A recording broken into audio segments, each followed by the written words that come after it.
পুরুলিয়া ভ্রমণের প্রথম পর্বে কি করে হাওড়া থেকে আসানসোলে এসে সেখান থেকে একবেলায় সাইট সিন করেছি সেই ভিডিও আপনাদের সাথে শেয়ার করেছি।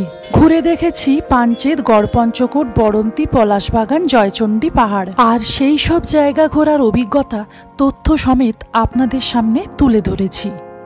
আর আজ এই পর্বে শেয়ার করব সেই সব সাইট সিন করার পর আমরা চলে গিয়েছিলাম পুরুলিয়ার অফবিট প্লেস ফুটিয়ারিতে। আর ফুটিয়ারির কোথায় থাকবো, কি দেখব, থাকা খাওয়ার খরচ কত, এবং সাথে ঘুরে দেখব আরও অনেক জায়গা। আর তার জন্য আজকের পর্বের পুরো ভিডিওটি স্কিপ না করে দেখার অনুরোধ থাকলো। সারাদিন ঘুরে এখন প্রায় পড়ন্ত বিকেলে এসে পৌঁছালাম পুরুলিয়ার অফবিট ফুটিয়ারিতে। আর ওই যে দেখা যাচ্ছে ফুটিয়ারি ড্যাম, আর এখানেই আমাদের রিসর্ট, 2 রাত্রির আস্তানা, ফুটিয়ারি লেক হিল রিসর্ট। অদ্ভুতভাবে বানানো এই বাড়িটি। নিচের অংশটা দেখুন ফাঁকা, মাটি থেকে কতটা উঁচুতে। আর রিসর্টের বাইরের অংশে লোহা টিন ব্যবহার করা হয়েছে। আর এই হলো লোহার সিঁড়ি। সিঁড়ি দিয়ে উঠেই সামনেই বারান্দা। এখানে 3টে রুম আছে, সামনের রুমটা আমাদের।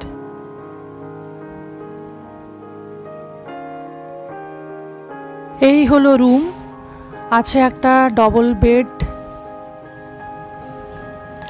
আছে একটা ছোট্ট টেবিল, একটা ছোট ওয়ার্ড্রপ, কাঁচ লাগানো আছে যেটা আয়নারও কাজ করবে, আর একটা এসি, ফ্যান, টয়লেট বাথরুম। এটা আছে কোমোড, বেসিন, একটা আয়না, জামা কাপড় রাখার জায়গা, গিজার। আর এই হলো রুমের জানলা থেকে ফুটিয়ারি লেকের অপরূপ দৃশ্য। গতকাল ফিকে আলোয় ফুটিয়ারি ড্যামের দৃশ্য দেখেছিলাম। আজ আবার সকাল হতেই আরেকবার পর্দা সরিয়ে জানলার দিকটা দেখে নিলাম। ঝকঝকে রোদ। বারান্দায় দাঁড়ালেই দেখা যায় চারিদিকের অপরূপ দৃশ্য। এখান থেকেই দেখা যায় দূরের তিলাবনী পাহাড়। এত খোলামেলা জায়গা এবং ছড়িয়ে ছিটিয়ে থাকা পলাশ গাছ, সব মিলিয়ে দুর্দান্ত লোকেশন। এখানে এসি রুমের ভাড়া, যেটাতে আমি ছিলাম, 1800 টাকা পার ডে, এবং নন এসি রুমের ভাড়া 1500 টাকা, খাওয়া আলাদা। আমাদের 2 দিনের দুজনের থাকা খাওয়া নিয়ে পড়েছিল 5000 টাকা। আজ দ্বিতীয় দিনে অযোধ্যা সার্কিটের সাইট সিন করে নেব, আর ফিরে এসে বলবো এই জায়গাটাতে কিভাবে আসবেন, কিভাবে এই ফুটিয়ারি লেক হিল রিসর্ট বুক করবেন, এখানে দেখার কি আছে। তাই ভিডিওটা পুরোটা দেখতে থাকুন। আর এটা হলো ওনাদের কিচেন এবং ডাইনিং। বাইরেই সুন্দর পরিবেশে টেবিল চেয়ার পাতা আছে, আর এখানেই প্রকৃতির সাথে একাত্ম হয়ে লুচি, আলু ভাজা, ডিম সেদ্ধ সহযোগে ব্রেকফাস্ট সেরে নিলাম এবং বেরিয়ে পড়লাম অযোধ্যার উদ্দেশ্যে।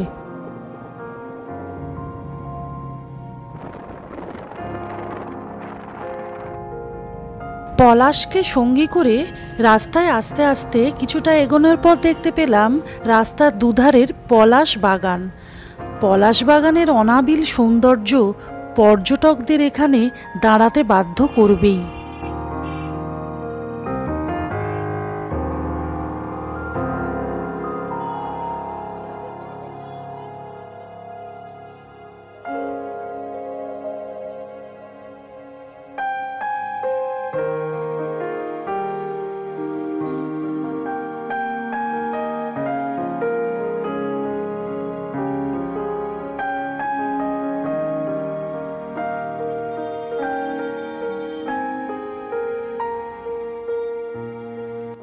এমন পাগল করা পলাশ বনে এক ঝুড়ি পলাশ নিয়ে একটু ফটোশ্যুট করে নিলাম।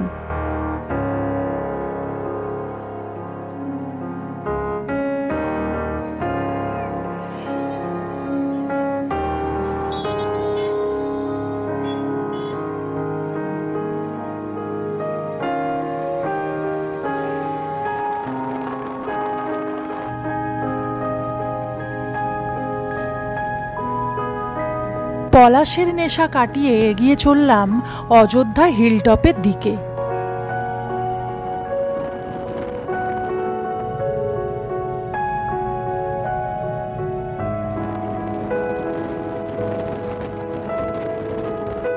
চলে এলাম অযোধ্যা হিলটপের উকমা বুরুতে। এই জায়গাটা সুইসাইড পয়েন্ট নামেও পরিচিত। চারিদিকের ভিউটা এখান থেকে জাস্ট অসাধারণ লাগছে।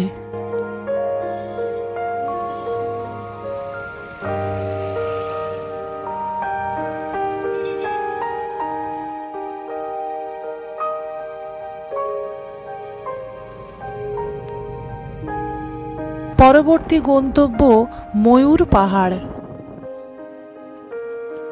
ময়ূর পাহাড়ে বেশ কিছুটা উঠতে হয়, তারপর চারিদিকের ভিউ দেখা যায়। আর এখানে একটা ছোট্ট হনুমান মন্দির আছে, আর সেখানে গিয়েও চারিদিকের ভিউ দেখতে পারেন। এখানে একটা ওয়াচ টাওয়ার আছে, ওয়াচ টাওয়ার থেকে চারিদিকের ভিউটা আরও সুন্দর লাগে। ময়ূর পাহাড়ের নিচে আছে বেশ কিছু গিফট আইটেমের দোকান, খাবারের দোকান। আর এখানে আখের রসে গলা ভিজিয়ে এগিয়ে চললাম পরবর্তী গন্তব্যের দিকে। চলে এসেছি মার্বেল লেক দেখতে। আর মার্বেল লেক দেখতে যাওয়ার রাস্তায় দুধারে পড়ে প্রচুর দোকান। পুরুলিয়ার পাম্প স্টোরেজ প্রজেক্টের কাজের জন্য বিস্ফোরণ করে পাথর ভাঙতে গিয়ে সেই পাথরের খাঁজে তৈরি হয় এই লেক, যা অযোধ্যা পাহাড়ের অন্যতম জনপ্রিয় পর্যটন কেন্দ্র। অযোধ্যা হিলটপ থেকে বামনি ফলস যাওয়ার পথে ডান দিকে কিছুটা গেলে পাহাড়ের কোলেই জলাশয়, পোশাকি নাম মার্বেল লেক। লেকের চারিদিকটা সাদা পাথর দিয়ে ঘেরা। বলে রাখি, ময়ূর পাহাড় আর এই মার্বেল লেকের পার্কিং চার্জ নিয়েছে 30 টাকা করে। মার্বেল লেক দেখে চলে এলাম বামনি ফলস দেখতে। অযোধ্যা পাহাড়ের মূল আকর্ষণ বামনি ফলস। সম্পূর্ণরূপে দেখতে চাইলে নামতে হবে প্রায় 700টা সিঁড়ি। পুরুলিয়ার বেশ কয়েকটি ছোট বড় ঝর্ণা আছে, তার মধ্যে অবশ্যই প্রথমেই নাম থাকবে এই বামনি ফলসের। আর এই বামনি ফলসকে সম্পূর্ণরূপে দেখতে হলে বা তার সৌন্দর্য পুরোপুরি উপভোগ করতে হলে বেশ অনেকটাই দুর্গম পথ অতিক্রম করে নামতে হবে নিচে।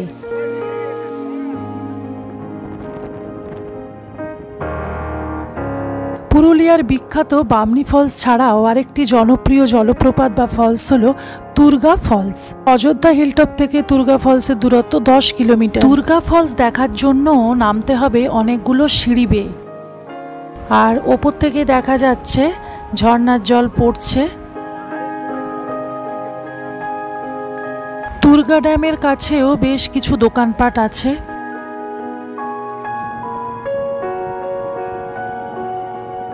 দুপুরে চড়িদা গ্রামে এসে লাঞ্চ সেরে ঢুকে পড়লাম মুখোশ গ্রামে। ছৌ নৃত্যের নামের সাথে আমরা প্রায় সবাই পরিচিত। পশ্চিমবঙ্গের পুরুলিয়া ও ঝাড়খণ্ডের জনপ্রিয় লোকনৃত্যের মধ্যে একটি হলো এই ছৌ নৃত্য। ছৌ নৃত্য মূলত 3 প্রকার: পশ্চিমবঙ্গের পুরুলিয়া জেলার ছৌ, ঝাড়খণ্ডের সেরাইকেল্লার ছৌ, উড়িষ্যার ময়ূরভঞ্জ জেলার ছৌ। ছৌ নৃত্যের প্রধান হলো ছৌ পোশাক এবং মুখোশ। আর এই মুখোশ যেখানে তৈরি হয় সেই চড়িদা গ্রামে আজ চলে এসেছি। চড়িদা গ্রামটি মুখোশ গ্রাম নামেও পরিচিত। ছৌয়ের মুখোশ ছাড়াও এখানে তৈরি হয় বিভিন্ন দেবদেবী, আদিবাসী পুরুষ মহিলা, কথাকলি ইত্যাদির মুখোশ। এবং এই মুখোশ ওনারা তৈরি করেন কাগজ দিয়ে। ভীষণই সুন্দর দেখতে হয় এই মুখোশগুলি। আমি নিজেও বেশ কয়েকটা মুখোশ কিনেছি। আর আপনারা যদি পুরুলিয়া আসেন অবশ্যই এই চড়িদা গ্রামে আসবেন এবং অবশ্যই কিনে নিয়ে যাবেন বাড়ির জন্য এই মুখোশ।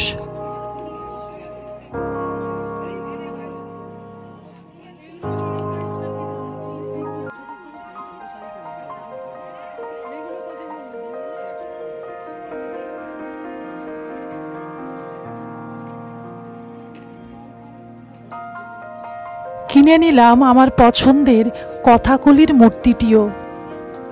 চড়িদা গ্রামেও পার্কিং চার্জ নিল 30 টাকা। চড়িদা গ্রাম থেকে বেরিয়ে পড়েছি লহরিয়া শিব মন্দিরের উদ্দেশ্যে। রাস্তার সৌন্দর্য উপভোগ করতে করতে পৌঁছে গেলাম লহরিয়া শিব মন্দির এরিয়ায়। এই এলাকায় বেশ কিছু দোকানপাট আছে। মন্দির চত্বরের দুপাশে মেলার মতো দোকানপাট বসেছে এবং মাঝখান দিয়েই যেতে হবে মন্দিরে। এই লহরিয়া শিব মন্দিরটি একদম অযোধ্যা পাহাড়ের নিচেই অবস্থিত।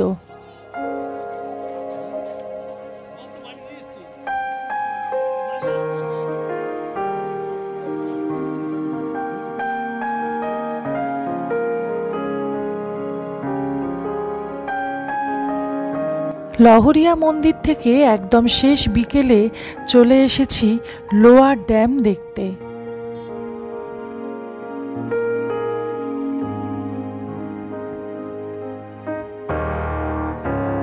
অযোধ্যা পাহাড়ের 150 মিটার ওপর থেকে এই লোয়ার ড্যামের সৌন্দর্য এক কথায় অসাধারণ।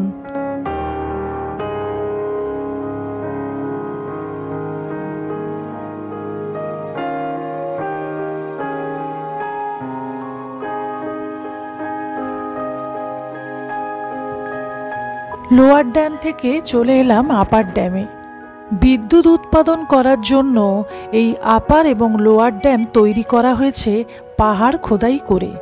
বিদ্যুৎ উৎপাদনের চাহিদা যখন বেশি থাকে আপার ড্যামের জল ছেড়ে দেওয়া হয় আর সেই জল জমা হয় লোয়ার ড্যামে। আর বিদ্যুৎ উৎপাদনের চাহিদা কম থাকলে লোয়ার ড্যামের জলকে মেশিন দিয়ে পাঠানো হয় আপার ড্যামে।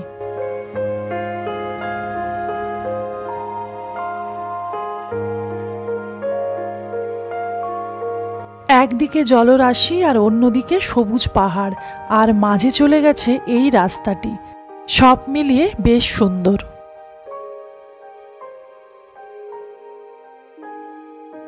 আজ আমাদের পুরুলিয়া ভ্রমণের তৃতীয় এবং শেষ দিন, তাই সকাল সকাল উঠেই চলে এসেছি ডাইনিংয়ে।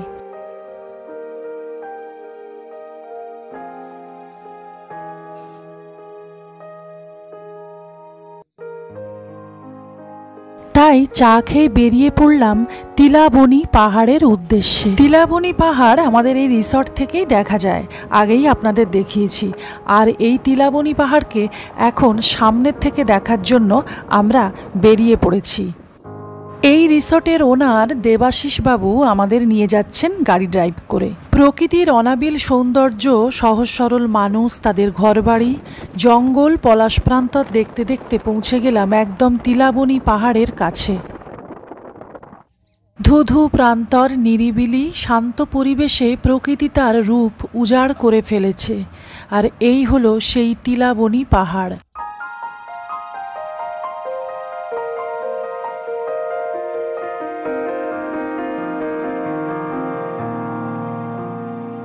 তিলাবনী পাহাড়ের ওপরে ওঠা যায়, আপনারা চাইলে ট্রেক করে উঠতেই পারেন।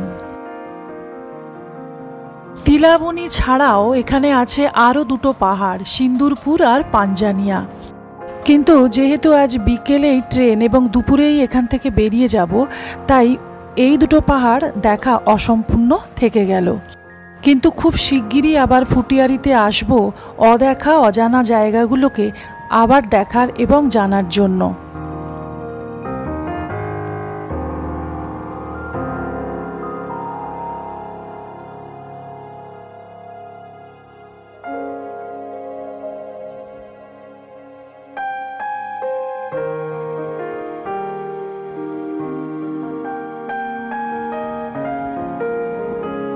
তিলাবনী পাহাড় দেখে রিসর্টে ফিরে আসার পর এই রিসর্টের অন্যতম ওনার অসীম বাবু আমাদের ঘুরিয়ে ঘুরিয়ে সব দেখাচ্ছিলেন, কোন গাছ লাগিয়েছেন, কোন গাছে কি ফল হয়েছে, এই সব। ভীষণই ভালো মানুষ এবং ভীষণ ভালো ব্যবহার।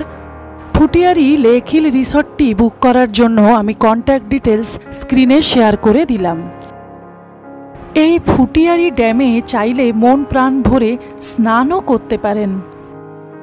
মাটির রাস্তা দিয়ে ফুটিয়ারি ড্যামের কাছে যাচ্ছি, নৌকোয় উঠে যাব ড্যামের ওই পারে। এই নৌকোটায় যাব তো। রিসর্ট থেকে ওনারাই এই নৌকোটা আমাদের যাওয়ার জন্য ঠিক করে দিয়েছেন।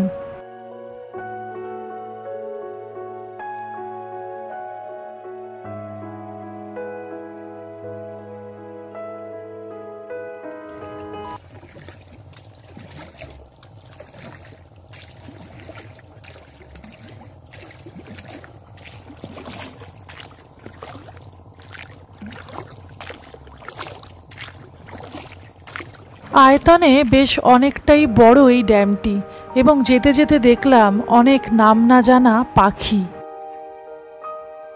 ড্যামের জলে শালুক পাতা দেখা গেলেও শালুক ফুল প্রায় নেই বললেই চলে। আর আমরা যেহেতু বসন্তকালে এসেছি, এটা শালুক ফুলের সিজনও নয়। ফুটিয়ারি ড্যামের এই পারে প্রচুর পলাশ গাছ, সেটা আগেই দূর থেকে দেখেছিলাম, এবার কাছে গিয়ে দেখব। মাঝি ভাই আমাদের জন্য শালুক ফুল দেখার চেষ্টা করছিলেন। এখন শালুক ফুলের সিজন নয়, তাই খুঁজে বেড়াতে হচ্ছে। আর এই জায়গায় যদি শীতকালে আসতে পারেন তাহলে এই ড্যামে প্রচুর শালুক ফুল এমনি দেখা যাবে। বলতে বলতেই একটা শালুক ফুল দেখতে পেয়েছি, বেশ ভালো লাগছে। ড্যামের এই পারে নেমে পড়েছি। এদিকে আছে আদিবাসী গ্রাম, আর আছে রাশি রাশি পলাশ গাছ।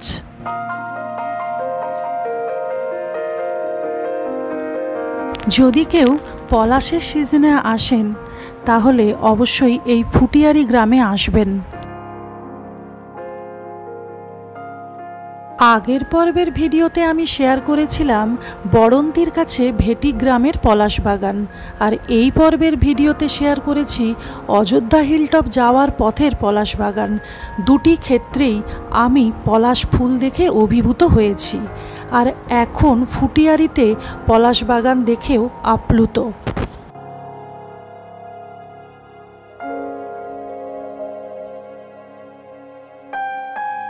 যেই সময় আসুন না কেন এই জায়গাটা কিন্তু ভীষণ ভালো লাগবে। তাই ফুটিয়ারি ড্যামে নৌকা বিহার করতেও ভুলবেন না, আর নৌকা পেরিয়ে এই পাশেও আসতে ভুলবেন না, বেশ ভালো লাগবে। ফুটিয়ারি ড্যামে প্রায় 2 ঘন্টা নৌকা ভ্রমণ করে চলে এলাম রিসর্টে। এই 2 ঘন্টার বোট রাইডে খরচ পড়ল 250 টাকা।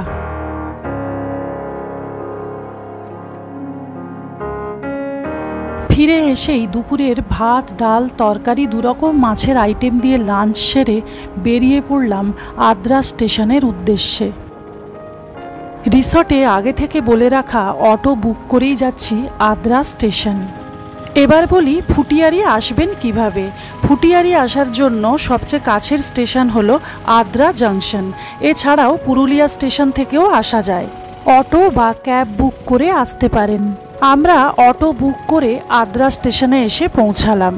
ফুটিয়ারি থেকে আদ্রা জাংশন পর্যন্ত অটো বুকিংয়ের ভাড়া পড়েছিল 500 টাকা। আমাদের বাড়ি ফেরার ট্রেন আছে আসানসোল থেকে হাওড়া 22304 বন্দে ভারত এক্সপ্রেস। তাই আদ্রা স্টেশনে এসে লোকাল ট্রেনের টিকিট পার হেড 10 টাকা দিয়ে কেটে চলে এসেছিলাম আসানসোল জংশনে। আসানসোল থেকে ট্রেন ছাড়ার টাইম ছিল সন্ধে 6টা 40 মিনিট। আজ পুরুলিয়া ভ্রমণের দ্বিতীয় এবং শেষ পর্বের ভিডিও এখানেই শেষ করলাম।